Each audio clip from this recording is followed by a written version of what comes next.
अस्सलाम वालेकुम नादरीन। आज हमारे मेहमान हैं मोहम्मद इस्माइल कामरेड साहब। अमेरिका से तशरीफ़ लाएं और इनसे तो बहुत पुरानी यादुल्ला है। तो आज ये कराची प्रेस क्लब आए और कराची प्रेस क्लब का दौरा किया, पुरानी यादें ताज़ा की।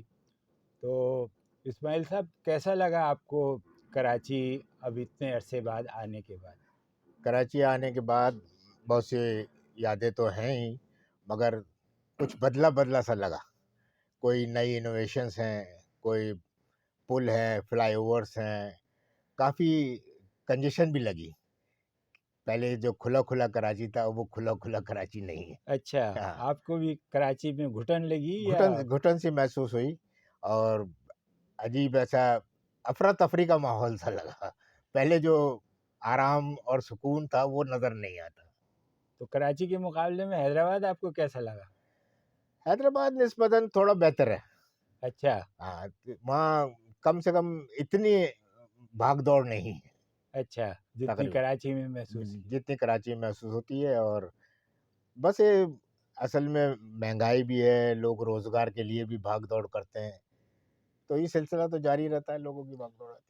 तो पाकिस्तान में ताज़ा ताज़ा इलेक्शन हुए हैं और बैरून मुल्क पाकिस्तानियों ने इन इलेक्शन में बहुत दिलचस्पी का इजहार किया। बहुत वो एडमायर हैं हमारे खान साहब के। तो आपका इस इलेक्शन पे क्या तबसरा है? क्या महसूस किया आपने ये इलेक्शन? देखें, हम इलेक्शन तो 1977 से देखते हुए आ रहे हैं, और आज तक मुझे तो याद नहीं है कि कोई भी इलेक्शन ऐसा हुआ हो जिसमें कहा गया हो कि ये फेयर एंड फ्री इलेक्शन है। सिवाय किसी दौर में कहा गया तो याया खान का कहा गया, मगर फिर वो भी मुतनाज़ हो गया। अब इस इलेक्शन के अंदर भी हर पार्टी जो जहाँ से जीत गई है वो तो कहती है जी फेयर एंड फ्री इलेक्शन है, जहाँ से हार गई है वहाँ धांधली है। और ये पाकिस्तान की रिवायत है। अगर वो इसको नहीं करेंगे, इस रिवायत को, कि भाई जहाँ से हम जीते हैं वहाँ तो सही इलेक्शन हुआ और जहाँ से हारे हैं धांधली है, तो पाकिस्तान के इलेक्शन का मसला हल होता नज़र नहीं आता। तो सियासत तो आपने भी तालिब इल्मी के दौर में बहुत की, सिटी कॉलेज के अंदर बहुत आपने जलसे जुलूस और सियासत की। वैसे मुल्की सियासत में भी आपका बड़ा नवाबजादा नसरुल्लाह ख़ान और दीगर ज़ुमा के साथ बड़ा ताल्लुक़ रहा। तो अब आप सियासत में क्या देखते हैं? कैसे लोग हैं? कैसी सियासत है? क्या हो रहा है? बात यह है कि पहले वाली सियासत में रवादारी, असूल और मोहब्बत और भाईचारा था। आज की सियासत उस कैलिबर की नहीं है। आज की सियासत में गालिम गलोच, एक दूसरे को बुरा भला कहना। अब आप देखें ना, जो लोग असेंबलियों में गए हैं, कोई नवाज शरीफ की तस्वीर दिखा रहा है, कोई घड़ियाँ दिखा रहा है, कोई कोई तो असेंबलियाँ इसलिए रह गई हैं। कभी हमने तो नहीं सोचा। एक दफ़ा 1977 में जब भुट्टो की तहरीक चल रही थी, तो मैं तहरीक के बाद नवाबजादा नसरुल्लाह खान से मिलने गया था। तो मैंने उनसे सवाल किया कि जब आप और प्रोफेसर गफूर और मुफ्ती महमूद जब मुलाकात के लिए जाते थे तो हम आपके हाथ में एक टिफ़िन देखते थे, वो टिफ़िन आप किस लिए ले जाते थे? वाकई उसमें खाना होता था? तो उन्होंने कहा हाँ, उसमें खाना होता था, और हम कौम को ये बताना चाहते थे कि हम आपके लिए बातचीत करने जा रहे हैं, ना कि खाना खाने के लिए जा रहे हैं। उस ज़माने की वो रवादारी थी, वाह। और लोग को बताना पड़ता था सियासतदान मुखलिस थे कौम के साथ। जी, जी। आज का सियासतदान मुखलिस नहीं। आज का हर कोई इस पार्टी इसलिए बनाता है कि 2 पैसे जमा कर लूँ, कुछ कर लूँ, कुछ इस पे दबाव डाल लूँ, तुम जानते नहीं मैं कौन हूँ। उस ज़माने में कोई ये नहीं कहता था तुम जानते नहीं मैं कौन हूँ। अखलास, मोहब्बत और रवादारी की सियासत अब मेरे ख़्याल से पाकिस्तान में ख़त्म होती नज़र आ रही है। इस्माइल, तुमने मुनीर नियाज़ी के साथ भी ख़ासा वक़्त भी गुज़ारा और उनको मुशायरों के लिए हैदराबाद जैसे शहर में बुलाया भी। तो क्या यादें हैं तुम्हारी मुनीर नियाज़ी के साथ? मुझे न्याज़ साहब के साथ बड़ी प्यारी यादें हैं। एक तो पहली बार ये, जब पहली बार मैं उनसे लाहौर में मिलने गया, तो उनके ड्राइंग रूम में जाने के लिए दरवाज़ा नहीं, खिड़की से जाना पड़ता है। अच्छा। ये क्या बात बात? बहुत से लोगों को नहीं पता है। अच्छा, ये क्या बात थी? मुझे नहीं पता क्या बात थी, बहरहाल मुझे खिड़की से ही जाना पड़ा।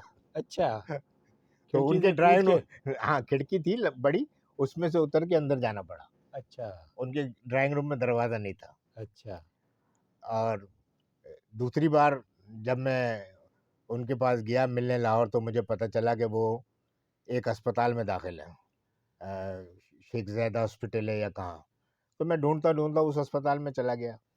तो वो जो थे अपने वाइफ़ के साथ वहाँ मौजूद थे बिस्तर पे। मैंने वहीं बैठे-बैठे खबर बनाई और एपीपी से रिलीज़ की। उस खबर का इतना इम्पैक्ट पड़ा, चीफ मिनिस्टर पंजाब उस वक़्त ये शहबाज शरीफ ही थे। उन्होंने ना सिर्फ़ उनको वीआईपी ट्रीटमेंट दिया, बल्कि उनकी ताहयात पेंशन मुकर्रर कर दी, उस एक छोटी-सी खबर से। और ये बात मैं नहीं कह रहा हूँ, ये बात मुनीर नियाज़ी साहब ने मुझसे कही कि तुम्हारी उस खबर से मेरे को ये फ़ायदा हुआ।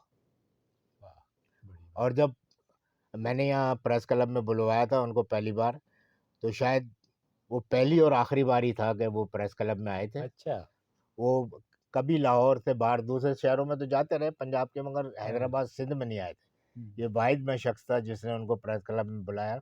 और जब तुम यकीन नहीं करोगे कि जब हैदराबाद में आलिमी मुशायरा हो रहा था, जी, तमाम कैलिबर के शायर वहाँ मौजूद थे। ये बात खुद मुझे मुंतज़मीन ने बताई जो कि उस मुशायरे को यहाँ करते थे। तो उन्होंने कहा कि जब हम उनसे मिलने गए और हमने कहा कि हमको हैदराबाद के अंदर मुशायरा कराना है और आपको चलना पड़ेगा, तो उन्होंने अजीब-सी बात की। उन्होंने कहा, जो इस्माइल साहब ने प्रेस क्लब में मेरे लिए इस्तकबाल और जो एहतमाम किया है, अब मैं नहीं समझता कि मुझे दोबारा हैदराबाद जाना चाहिए। इस किस्म के लोग यार, बड़े लोगों की अरे बड़ी बड़ी बात। बात है यार, खुदा की कसम। मुन्नी नियाज़ी साहब ने एक दफ़ा कहा था ना, जब किसी गाड़ी में जा रहे थे, तो रक्शे वाले ने रक्षा रोक लिया। तो उन्होंने बोला, भाई तुमने रक्षा क्यों रोक लिया? बोले, साहब सामने से जनाजा जा रहा है। बोला, वैसे तो तुम लोग मार देते हो, जनाजा जा रहा है तो रक्षा रोक लिया तुम। तो इस किस्म के यही था। मैं अहमद फराज साहब के साथ था। पहली बार अच्छा, अहमद फराज को हैदराबाद लेकर आने वाला मैं शख्स हूँ, प्रेस अच्छा, क्लब हैदराबाद में। इसके बाद वो आए नहीं, इसके बाद अच्छा, उनका इंतकाल हो गया। वो किसी दूसरे प्रोग्राम में आए, मगर प्रेस क्लब का प्रोग्राम वाहिद प्रोग्राम था अच्छा, जिसको कि हमने ऑर्गेनाइज किया था प्रेस क्लब की अदबी कमेटी की तरफ से, जिसमें मदन अली सिंधी और नासिर तो भी मेंबर थे। मदन अली सिंधी उसमें चेयरमैन थे, मैं और नासिर तो उसके मेंबर थे।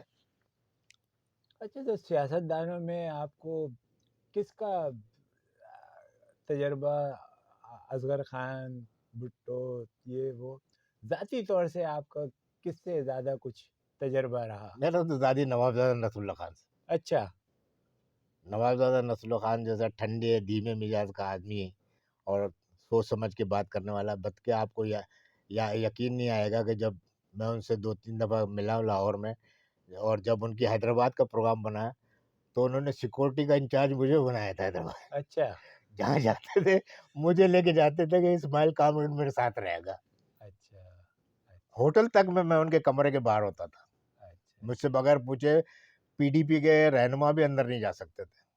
वाह! बहुत अच्छा वक़्त गुज़ारा यार। अब कहाँ की यादें, कौन-कौन सी पुरानी यादें खोल रहे हो तुम। अच्छा, तो अब अमेरिका में क्या हो रहा है? आप वहाँ पे अरसे से मुकीम हैं, तो वहाँ कैसी ज़िंदगी गुज़र रही है? अमेरिका में मुसलमानों का अच्छा खासा असर रसूख है, और वहाँ चूँकि मज़हबी आज़ादी है और लोग भाईचारे के साथ वहाँ पढ़ते हैं। एक ही मस्जिद के अंदर तमाम लोग, शिया, सुन्नी, अहले हदीस, ये वो सब एक ही जगह नमाज़ पढ़ते हैं। किसी को कुछ वो किसी से कोई परेशानी नहीं है। और वो वहाँ की जो सियासत है, वहाँ पे मुसलमान जो है भरपूर हिस्सा लेते हैं। अभी जब मैं आ रहा था तो वो प्राइमरी इलेक्शन होने थे, 3 मुसलमान खड़े हुए हैं वहाँ पर इलेक्शन में, अच्छा, डेमोक्रेट पार्टी की तरफ से। उनको टिकट दिया गया बाकायदा, 3 मुसलमान थे। तो मैं आते वक़्त उनके बैलेट पेपर मेरे पास आया था, क्योंकि मेरे को यहाँ आना था, तो मैं इलेक्शन में वोट नहीं डाल सका। मगर ये मैं बता रहा हूँ कि मुसलमान अब आहिस्ता-आहिस्ता अमरीकी सियासत के अंदर भी दखूल हो रहे हैं। तो नाज़रीन, ये थे हमारे दोस्त मोहम्मद इस्माइल कामरेड। आज अरसे बाद इनसे मुलाकात हुई, तो मैंने कहा इन पुरानी यादों और बातों में आपको भी शरीक कर लिया जाए।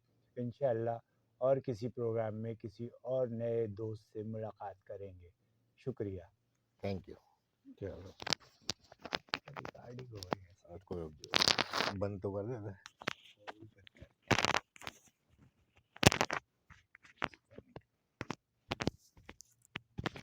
एडिट करा के इसको